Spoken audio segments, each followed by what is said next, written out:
ici Hello Biblio. Si je vous fais cette vidéo, c'est pour revenir avec vous sur mes dernières lectures. Je vais vous parler pour le moment de deux lectures que j'ai fait, deux romances de Noël que j'ai fait sur ma liseuse parce que je ne les ai pas en exemplaire papier. Pour le premier, c'est Noël, Avalanche et Hésitation de Rose Mia, si je me trompe pas, chez Hugo Roman. On est sur l'histoire d'une jeune femme qui a un petit boulot de caissière dans un supermarché de montagne, qui vit sa petite vie, voilà, mais qui au niveau amour, malheureusement, c'est un peu la troisième roue du carrosse, puisque depuis qu'elle est toute jeune, elle a fait toutes ses premières fois avec un jeune homme, mais qui ne veut pas officialiser avec elle, donc en fait, elle est un peu son amour caché, et depuis quelque temps d'ailleurs elle est même la maîtresse, puisqu'il sort officiellement avec une jeune femme qu'il a même demandé en mariage, et elle reste toujours celle qui se met sous le coude un petit peu, et on voit du coup qu'elle désespère pas, puisqu'elle elle est tellement amoureuse de lui qu'un jour il se rend compte que non, c'est elle la femme de sa vie et non pas celle avec qui il s'est fiancé. Ce qui va se passer, c'est que là on est le soir du réveillon Noël, c'est elle qui fait la fermeture du magasin et genre -2 avant la fermeture, un homme va être dans les rayons et on se rend compte que ce jeune homme, puisqu'après on est dans sa tête aussi, est un nouveau médecin arrivé dans la vallée, et lui il est médecin urgentiste, il a un traumatisme, c'est qu'il a perdu toute sa famille, son petit frère et ses parents quand il était plus jeune, le soir du Noël, après un incendie. Il avait fait le mur justement pour aller chez sa petite amie de l'époque, et donc quand il revient il se rend compte qu'il a perdu toute sa famille, donc depuis il déteste Noël et il a énormément de mal à s'attacher aux gens parce qu'il a peur de les perdre. Donc c'est vraiment le grumpy, voilà, il déteste les gens et il les envoie chier à tout bout de champ, il ne s'attache pas. Tous les 2 ou 3 ans, il les demande sa mutation parce qu'il est médecin urgentiste dans les hôpitaux, donc il demande sa mutation pour justement ne pas avoir de problème, ne pas s'attacher aux gens et tout.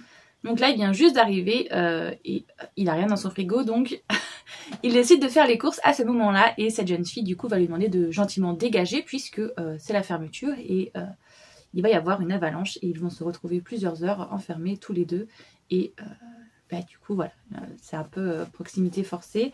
Les deux vont se rendre compte qu'ils se plaisent, mais chacun a ses propres traumas, et voilà. Elle c'est une fille très shiny, mais en même temps on se rend bien compte qui est très soumise, qui fait beaucoup de choix, mais par rapport à sa relation, alors que franchement le gars il la mérite pas. Et lui à l'inverse, on se rend compte qu'il fait beaucoup de choix en rapport avec ses traumas d'enfance, d'adolescence, et qu'il faudrait peut-être creuser un petit peu plus pour voir qu'en fin de compte il n'est pas seulement ce qu'il prétend être. Bref. Et donc du coup les deux vont nourrir une relation comme ça, et j'ai beaucoup aimé. J'avoue que je m'attendais pas à ça en le lisant. C'était beaucoup plus profond et beaucoup plus sombre que ce que je m'attendais. Il y a eu des petits moments où j'ai grincé des dents, j'avoue, parce qu'on était à la limite du creepy pour moi, et dans les deux sens. Hein. Parce que elle c'est vraiment une stalkeuse, hein. Quand elle est amoureuse, elle y va à fond. Elle fait peur, très clairement. Ça aurait été un homme, j'aurais appelé ça du harcèlement. Donc là, pour moi, à des moments, justement, elle a des problèmes. Elle a des comportements qui sont pour moi problématiques. Et lui, pareil, à un moment, il y a son trauma qui revient en force, et donc il a un comportement assez agressif, assez violent. Et voilà, ça m'a posé quelques problèmes à ces moments-là. Après, j'aime bien l'histoire, j'aime bien les personnages aussi, mais il y a 2 ou 3 scènes qui, moi, m'ont posé problème parce que voilà, c'est des comportements qui sont vraiment à la limite. Et voilà, c'est pas ce que j'aime voir dans une romance, surtout dans une romance de Noël où on a envie de voir sapin, paillettes et grelots. Très clairement là c'était pas le cas, même s'il y en avait un petit peu, c'était surtout beaucoup d'humour, beaucoup de pique, voilà, c'était l'amour vache entre les deux, et c'est ça aussi qui fait du bien, ce petit humour entre 2 scènes hyper sombres qui rafraîchit le tout, et du coup c'est une lecture que j'ai beaucoup appréciée. Je m'excuse si vous entendez le vent, hein, mais de toute manière pas le choix. Donc ensuite j'ai lu à Noël Je serais une princesse licorne de Mogadar. Je suis du coup partenaire de cette autrice, donc elle nous envoie en service presse ses bouquins pour qu'on les lise et qu'on fasse des chroniques. Donc voilà, je vous l'annonce, je suis partenaire. Elle m'en a envoyé 3 d'un coup, donc là j'ai lu celle de Noël parce que évidemment je me dis c'est les bonnes périodes pour le lire et pour en parler sur les réseaux sociaux. J'essaierai en fin de mois de lire son premier tome de Cops, et son 2e tome j'essaierai de le lire en janvier. Mais je vais voir un peu comment ça se dépatouille tout ça, parce que j'aimerais faire mes lectures selon le mois, les thématiques. Là, j'aimerais faire des romances de Noël à fond pendant ce mois-ci, parce que pour moi, après en janvier, voilà, on sera plus dans le mood de Noël. Donc voilà. Là, j'ai lu sa romance de Noël qui vient juste de sortir et que je vous mettrai en barre d'infos d'ailleurs. Comme ça, si vous voulez la trouver, vous pourrez la trouver. Donc c'est à Noël, je serai une princesse licorne. On est sur l'histoire d'une jeune femme qui est la princesse cadette de son pays, Alvini. Enfin, en fait, c'est une principauté, un petit royaume en Europe.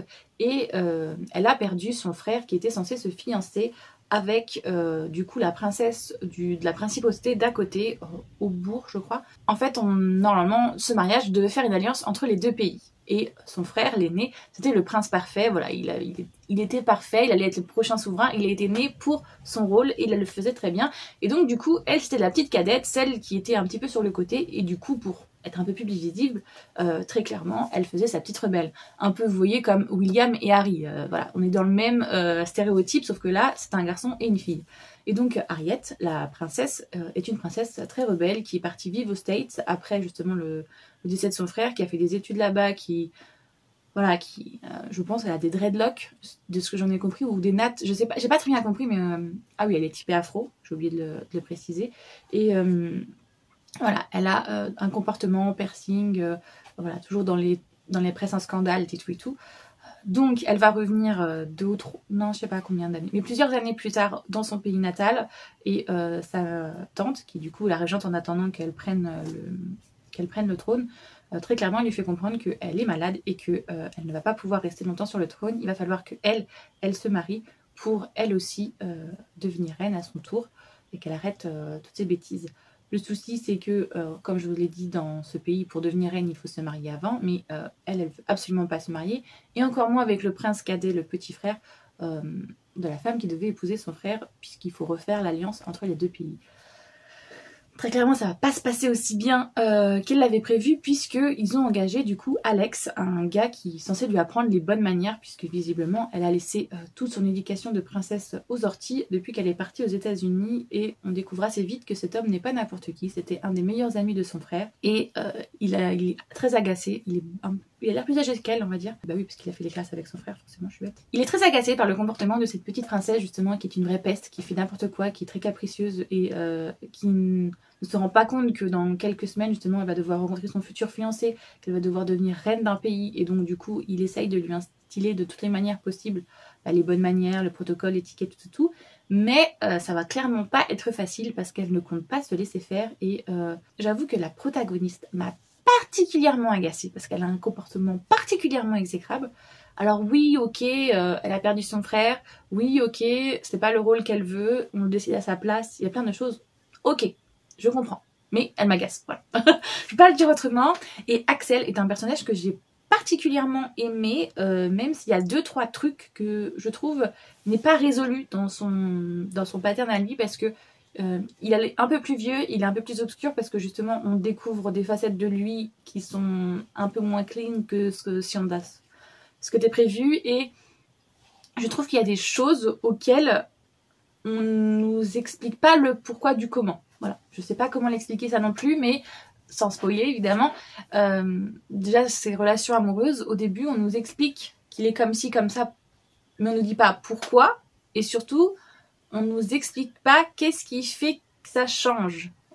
Voilà, parce que très clairement, il va y avoir une romance entre Axel et elle. Au début, ils vont se détester, clairement, c'est un enemy to lovers, quasiment, jusqu'au moment où ils vont commencer à sympathiser, et sauf que le problème, c'est elle doit épouser son fiancé, qui, pour devenir reine et aider son pays, et lui, c'est un roturier, donc il ne peut pas épouser une princesse. Et en plus, c'est le meilleur ami de son frère, il aurait un peu l'impression de trahir son meilleur ami. Donc, plus des secrets en plus, il a derrière des casseroles. Donc voilà, il y a plusieurs petits trucs comme ça. J'ai bien aimé cette lecture, hein, je vais pas mentir, mais là, j'ai quand même été sortie à plusieurs moments, justement, parce que je levais les yeux au ciel, elle m'agaçait. Donc voilà, c'était une bonne lecture. Franchement, je vais pas mentir, je me suis pas fait chier, voilà, j'ai pas passé un mauvais moment. C'est une bonne lecture. Mais on n'est pas au coup de cœur quand même, parce qu'il y a eu plusieurs petits passages qui m'ont dérangée, et la protagoniste principale, j'avais envie de foutre des claques. Très clairement, j'avais envie de la...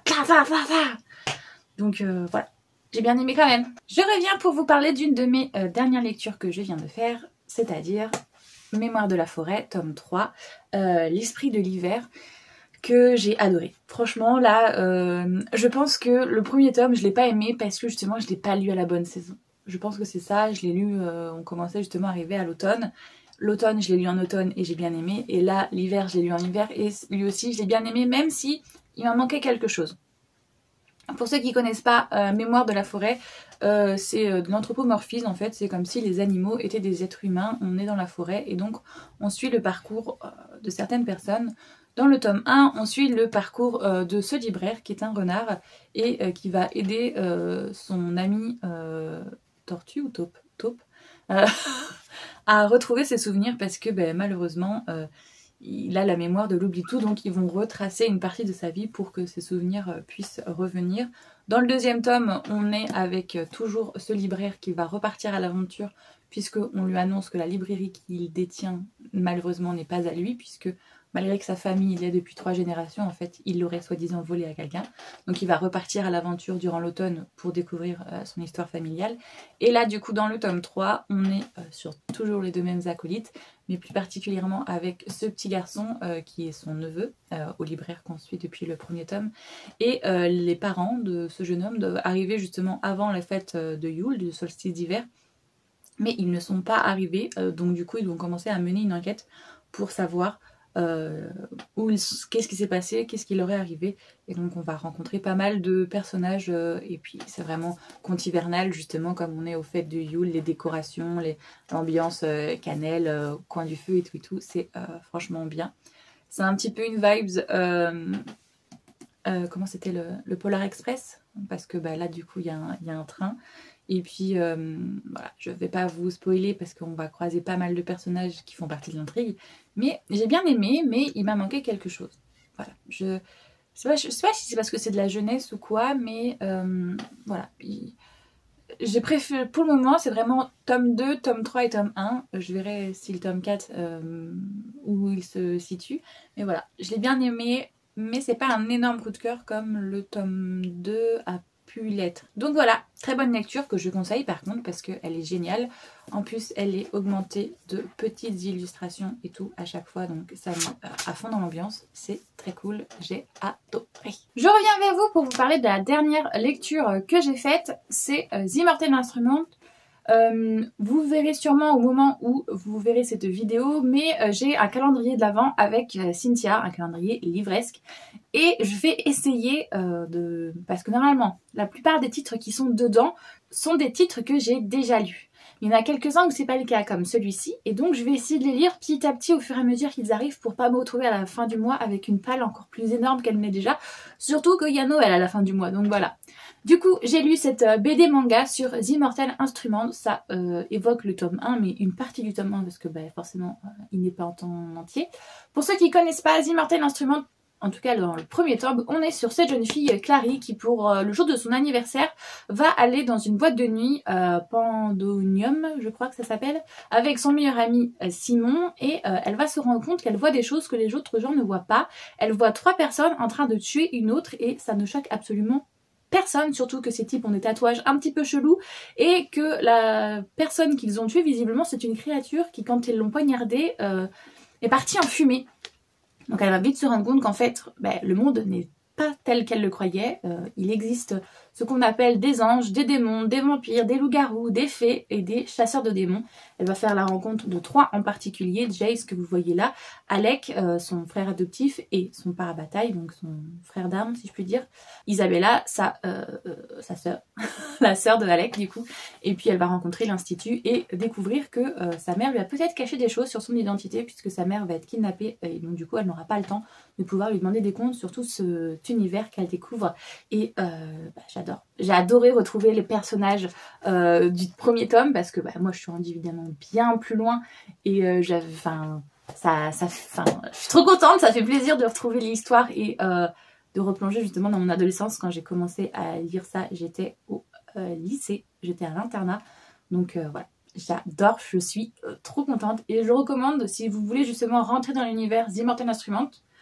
Pas commencer par les films et la série parce que ça n'a rien à voir. Enfin, le film, le casting n'est pas respecté, mais la chronologie des événements bien respectée, mais sauf un élément qui est dévoilé alors que c'est tout l'intérêt de la trame des 3 premiers en tout cas. Donc voilà, ça j'ai pas trop aimé. Et puis la série, pareil, ça n'a rien à voir. Il y a plein de choses qui n'ont pas été respectées, des personnages qui meurent alors qu'ils sont pas censés mourir. Des personnages qui ont des relations avec certains personnages alors que normalement ils n'ont pas ces relations-là. Bref, il y a des choses qui ne sont pas respectées dans la série, donc j'aimais pas trop cette adaptation, même si je l'ai quand même regardé de bout en bout pour voir ce qu'ils en avaient fait. Et puis, on va pas se mentir, hein, si vous aimez l'univers, elle a fait donc les 2 premières trilogies que vous voyez juste ici. Ensuite, elle a fait les origines. Et après, on a... non, c'est dans l'autre sens. Ici, on a 4 qui sont du coup des suites de ce qui se passe là. Et là, on a encore 3 autres, les dernières heures qui sont entre cette série-là et cette série-là. Et il y en a encore 3 autres. C'est la malédiction des anciens. Donc c'est plus sur un des personnages que vous allez voir là qui va être un petit peu plus traité, sa relation et tout. Donc, si vous aimez The Immortal Instrument, je vous jure que dans cet univers, il y a de quoi faire. Parce que j'ai oublié de dire, mais il y a aussi les chroniques de Bane, que ça j'ai pas lu parce que pas le temps, il y a trop de choses. Déjà, si j'arrivais à me mettre à jour avec les 2 dernières trilogies, là, les dernières heures et la malédiction des anciens, ça serait bien. J'ai lu le premier et j'ai commencé, je crois, le 2e des dernières heures. Et la malédiction des anciens, je me suis pas encore mis dedans, mais j'adore, mais c'est long. Je viens tout juste de recevoir un tome et donc du coup, je l'ai à peine reçu, que je l'ai lu direct en fait en ouvrant le colis. J'ai reçu l'Éden des sorcières tome 6 et ça fait partie du coup des suites de saga de manga que je continue à lire et je suis très contente de ce tome.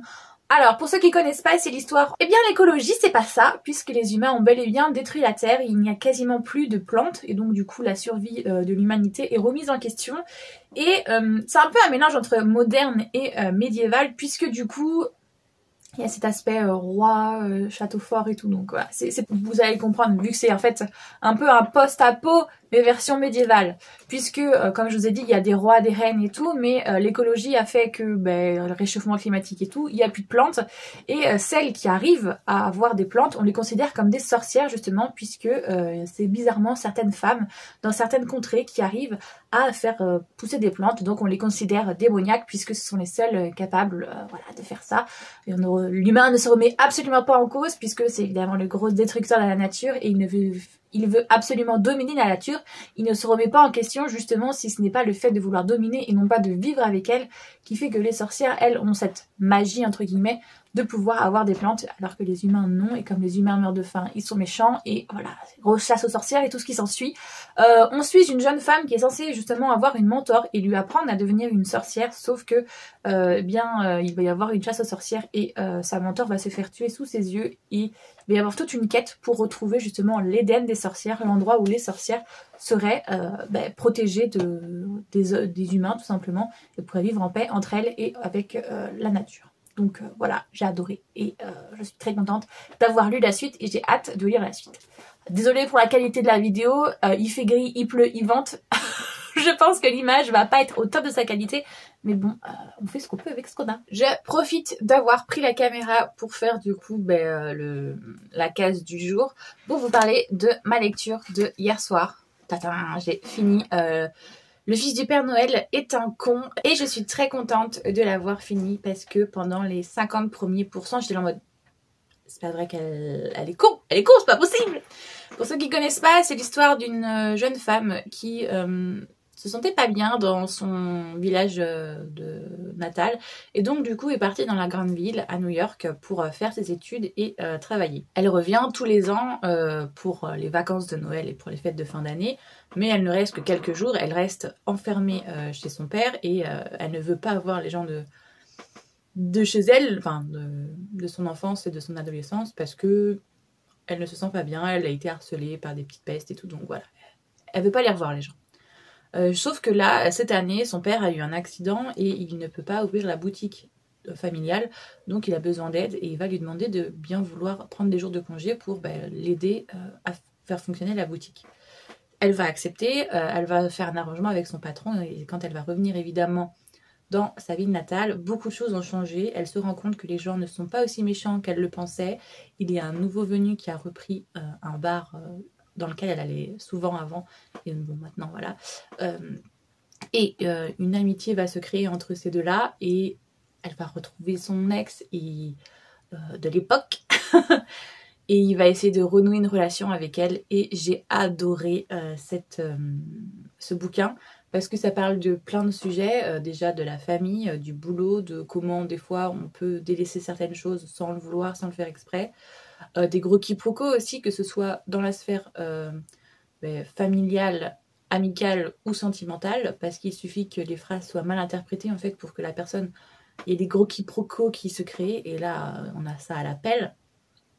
Donc c'est hyper intéressant, hyper bien, et j'ai bien aimé. Le scénario se voit à 10 km à la ronde, Enfin, en fait, les choses sont assez bien faites pour que tu vois les love interest, nanani nanana, y a pas de souci.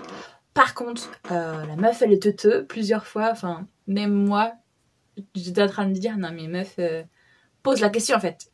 Il aurait juste fallu qu'elle pose la question à un moment, pour que la situation ne prenne pas des proportions comme ça. Mais bon, c'est pas ce qui était le cas. J'ai bien aimé aussi qu'on traite beaucoup justement la famille. Il n'y a pas que la romance dans ce bouquin. Il y a aussi beaucoup sa relation avec son père, sa relation avec sa sœur, les conflits qu'il peut y avoir intrafamiliaux. Ça, j'ai bien aimé qu'on traite de ce genre de sujet. Et jusqu'à la fin, j'étais en mode, mais...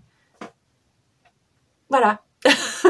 Parce que, en fait, elle va avoir deux love interest. Elle va avoir son ex qui du coup revient, qui lui fait la cour, nanani, nanana, et elle va avoir le nouveau gars qui tient le bar dans lequel elle était tout le temps quand elle était jeune. Et dans ces deux love interest, il y a très clairement deux archétypes. Il y a un con et il y a un book boyfriend qu'on adore. Le grognon mais qui est hyper serviable, hyper nounours avec elle. Et forcément, elle se met à sortir avec le con. Et toi t'es en mode... Mais qu'est-ce que tu me fais là? Donc franchement j'ai bien aimé, et au début je pensais que le titre du bouquin était ironique, et en final non, il n'est pas du tout ironique, il est très très bien, parce qu'il peut porter à confusion. Justement souvent les titres on a tendance à penser que c'est le protagoniste, ben là non, c'est pas le protagoniste. Donc j'étais contente et j'ai bien aimé cette lecture. Je reprends pour vous parler de la dernière lecture que j'ai faite, Heartstopper. Il est arrivé avec 2 jours de retard dans ma boîte aux lettres, mais aussitôt arrivé, aussitôt lu. Franchement, je suis trop contente. Par contre, trop déçue. À la fin, elle nous dit qu'en gros, c'est l'avant-dernier, puisque le tome 6 sera le dernier. J'étais en mode, ah non, pas déjà. Pour ceux qui connaissent pas, Heartstopper, c'est l'histoire de Nick et Charlie, ces 2 jeunes garçons qui sont au lycée et qui vont du coup découvrir leur sexualité, apprendre à s'aimer l'un l'autre avec leurs différences tout simplement. Donc c'est une romance MM entre 2 jeunes garçons, et ce qui est bien, c'est qu'il n'y a pas que, on suit aussi tout leur groupe d'amis qui ont différents justement, qui ont différentes caractéristiques si je puis dire. On a une jeune femme trans, on a des gars qui est amoureux de sa meilleure amie, donc du coup il sait pas trop comment se comporter. On a la sœur qui est asexuelle, donc voilà, il y a plein de petites choses qui font que chacun, on peut se retrouver dans... Il y a plein de représentations, on adore ça. Très clairement. C'est une ode à la communauté des queers évidemment, et j'aime beaucoup, il y a beaucoup de bonnes valeurs là dans ce tome là. C'est chou à souhait, ça parle de communication, de consentement, de respect de l'autre. Mais c'est un bonbon, ça fait plaisir à lire, j'adore. Je peux pas dire autre chose que j'adore. Je suis trop triste que ce soit l'avant-dernier. Et voilà. Ah oui, puis ça parle d'autre chose aussi, ça parle de confiance en soi, ça parle de harcèlement, ça parle d'anorexie. Enfin voilà, comme je vous ai dit, ça parle de plein de sujets différents et variés, et j'adore. Voilà, je peux pas dire autre chose que j'adore, et que je conseille à tout le monde de lire Heartstopper. C'est franchement une lecture doudou que... Voilà, le graphisme, il est assez simple, comme vous pouvez le voir, mais les sujets traités sont importants. Bon, c'est dit dans le titre, hein, dans ce tome-ci, on traite justement de leur première fois à tous les deux, et voilà, on aura attendu 5 tomes pour que ça arrive, mais c'est cool, parce que justement, c'est une des valeurs de ce bouquin, c'est que on n'est pas obligé de se presser, on doit attendre d'être prêt, il faut pas se forcer, même si la société te met la pression et tout. Fais comme tu veux à ton rythme. Le plus important, c'est que voilà, que toi tu sois bien, et que tout aille bien. Donc je suis trop contente, et j'ai trop hâte d'avoir le tome 6, même si du coup j'ai pas hâte, parce que ça voudrait dire que ce sera la fin, que ce sera terminé. Oh, j'ai pas envie. Donc voilà pour ça. J'espère que cette vidéo vous a plu. S'il y a des livres dont vous souhaitez parler avec moi, il n'y a pas de souci. Il y a l'espace commentaire pour ça. Si vous avez aimé ma vidéo, merci de liker. Ça fait toujours plaisir et ça aide au référencement. Et puis si vous souhaitez voir le reste de mes vidéos, n'hésitez pas à vous abonner. Moi j'espère que tout va bien pour vous, que vous faites de très bonnes lectures et je vous fais tout plein de gros bisous.